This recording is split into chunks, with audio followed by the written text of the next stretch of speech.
दोस्तों, क्या आप जानते हैं कि भारत का रेल नेटवर्क तकरीबन 1.16 लाख किलोमीटर में फैला हुआ है, जिसके बदौलत यह एशिया का दूसरा और विश्व का चौथा सबसे बड़ा रेल नेटवर्क है, जिस पर रोजाना करीब 15,000 रेलगाड़ियां बिंदास दौड़ती है और यह हर दिन करीब 2 करोड़ मुसाफिरों को उनके गंतव्य तक पहुंचाती है। यह 160 वर्षों से भी अधिक समय तक भारत के परिवहन क्षेत्र का मुख्य अंग रहा है।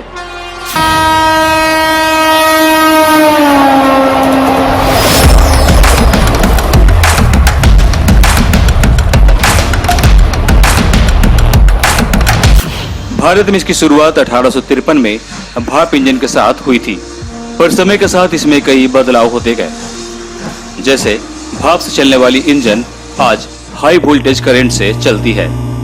आज पूरे भारत में इसका विद्युतीकरण हो चुका है, यानी कि 1.16 लाख किलोमीटर लंबी रेल लाइन के ऊपर हाई वोल्टेज करंट का जाल बिछा हुआ है।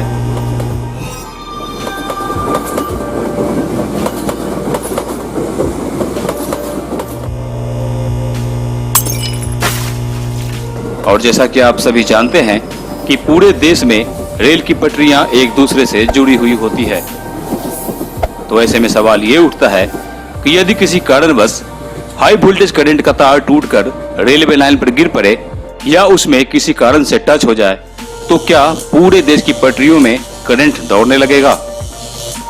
तो इस सवाल का जवाब जानने से पहले हमें इलेक्ट्रिक करंट के बारे में थोड़ा समझना होगा। इलेक्ट्रिक करंट किसी भी मेटल या स्टील में आसानी से प्रवाहित होती है, और चूंकि रेलवे ट्रैक स्टील से बनी होती है तो उसमें इलेक्ट्रिक करंट का प्रवाह होना भी तय है। पर यहाँ समझने वाली बात यह है कि करंट कब और कैसे लगता है। इन दोनों प्रश्नों के जवाब बहुत ही आसान हैं। आम भाषा में कहें तो किसी भी व्यक्ति को करंट तब लगता है जब वह फेज यानी कि पॉजिटिव और अर्थिंग यानी निगेटिव के बीच आ जाए। पर आपने अक्सर देखा होगा कि पॉजिटिव और नेगेटिव वायर के आपस में सटने से चिंगारी उत्पन्न होती है और फिर तार का सबसे कमजोर हिस्सा जल जाता है, जैसे कि घर में लगा फ्यूज।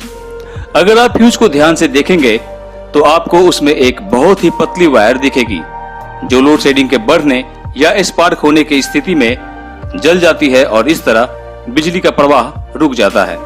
ठीक उसी तरह अगर आप रेल की पटरियों को ध्यानपूर्वक देखेंगे तो समझ में आ जाएगा कि वह सीधे जमीन यानी कि अर्थिंग के संपर्क में होती है, क्योंकि थोड़ी थोड़ी दूर पर ट्रैक को बांधने वाली आयरन रॉड जमीन में गहराई तक गड़ी होती है और एक स्टील के स्ट्रिप के थ्रू वो दोनों पटरियों को आपस में बांधती है, जिस कारण वो सीधे अर्थिंग के संपर्क में होती है।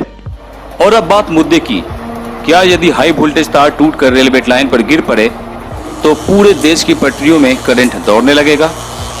तो इसका जवाब है नहीं, बिल्कुल नहीं, क्योंकि रेलवे ट्रैक पर करंट का तार टच करते ही तुरंत तेज स्पार्क होगा और करंट का तार जहां से भी कमजोर होगा वहां से टूट जाएगा और करंट का प्रवाह तत्काल रुक जाएगा।